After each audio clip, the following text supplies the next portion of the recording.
Okay, welcome viewers. We're getting into the meat and potatoes now. We're at episode 7. We're at talk number 7, outline 7.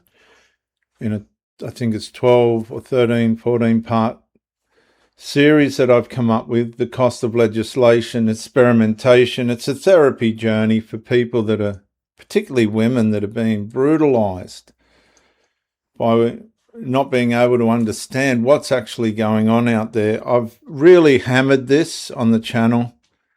I am shadow banned. It was shadow banned from inception. When I started the channel, I got 250 subscribers in the first week.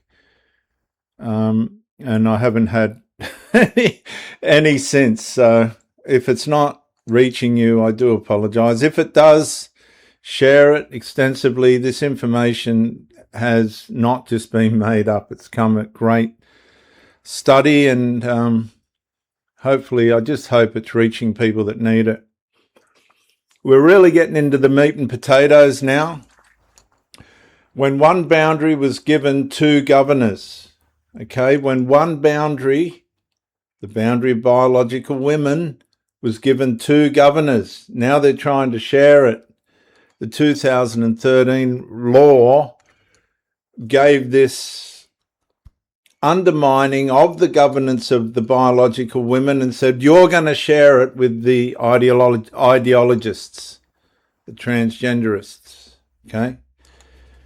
And I say that as respectfully as I can to the transgenderists, but the transgenderists have fallen for the trap of trying to take the lot. They want the lot. All women asked for was, give us our boundaries. Just let us have our privacy. Just have the lot. Have whatever you want, but just one thing. Just give us that 1%, our privacy. And the ideologists wouldn't do it. Most Australians believe the conflict's about access. It isn't. Others believe the conflict is about inclusion. It isn't. The deeper conflict sits beneath both arguments, because every boundary eventually requires an authority. Category eventually requires a definition. Every protection eventually requires a governing principle. And the moment two different governing principles claim authority over the same boundary, conflict becomes inevitable. And that's where we're at. It's been this way for years, but now women are starting to stand up and say no more, at great expense. Sal Grover, Kira Lee Smith. Not emotional conflict, structural conflict. Now, the criticism of the 2013 framework is not that Parliament forgot women. The criticism is that Parliament placed biological sex and gender identity inside the same governing architecture. And the result was not uncertainty. The result was co-governance. Co-governance. Two different authorities claiming legitimacy over the same protected category. And once that occurred, the collision became unavoidable. The original framework operated through a relatively straightforward logic. The category existed. The reason for the protections existed. The governing characteristic matched the purpose. The biological sex governed female protections because biological sex created the need for female protections. And the architecture was coherent. Then a second governing characteristic entered the framework, gender identity.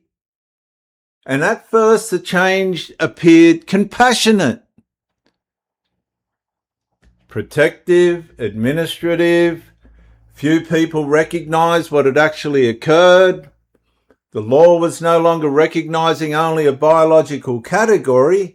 The law was now recognizing both a biological category and an identity category. And the collision appears the moment both reach the same boundary.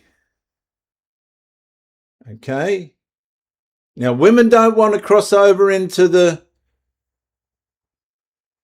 identity category, but the identity category wants to cross over into the biological category.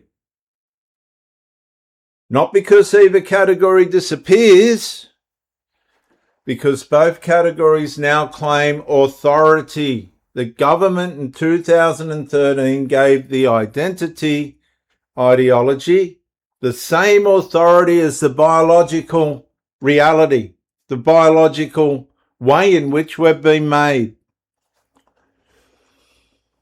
Biological sex says the boundary exists because biological sex matters. It's more than that. The boundary exists because biological sex was given it by creation. Gender identity says the boundary exists within a framework that also protects gender identity since 2013. Now, both principles stand at the same doorway. And the question becomes unavoidable. Which governor governs? Which governor governs? Biological or identity? Because a boundary cannot simultaneously operate under two conflicting definitions without eventually producing contradiction. And we have contradiction to boot. And that's why the modern dispute feels deeper than policy. Women are not merely defending a space. Many believe they're defending the governing principle that created that space. And the concern's not simply who enters. The concern's whether biological sex remains the primary authority over protections originally created because biological sex mattered. That's the paradox. A created biological category now shares legal authority with an ideological identity category. Both possess legal recognition, both possess legal standing, both possess legal protection. Yet the same boundary cannot fully obey both governors when they point in different directions. They point in different directions by creative virtue. And that's where the collision lives. Not at the door, inside the governing architecture itself. And Michaelia Cash, the Australian senator, said, the law has to change. It has to change. Final statement for this lesson. The deepest criticism of the 2013 framework is not that it added protection. It is that it introduced co-governance. Biological sex remained protected. Gender identity became protected, with all the authorities and authenticities that come with being a biological woman. The result was a framework in which two governing principles could claim authority over the same biological female boundaries. And once that occurred, the question was no longer whether protection existed. The question became which governor, biological, ideological, identity, ultimately controls the category, because every boundary eventually obeys one governing principle more than the other. And this is the collision at the expense of the biological woman. I'll see you in the next lesson.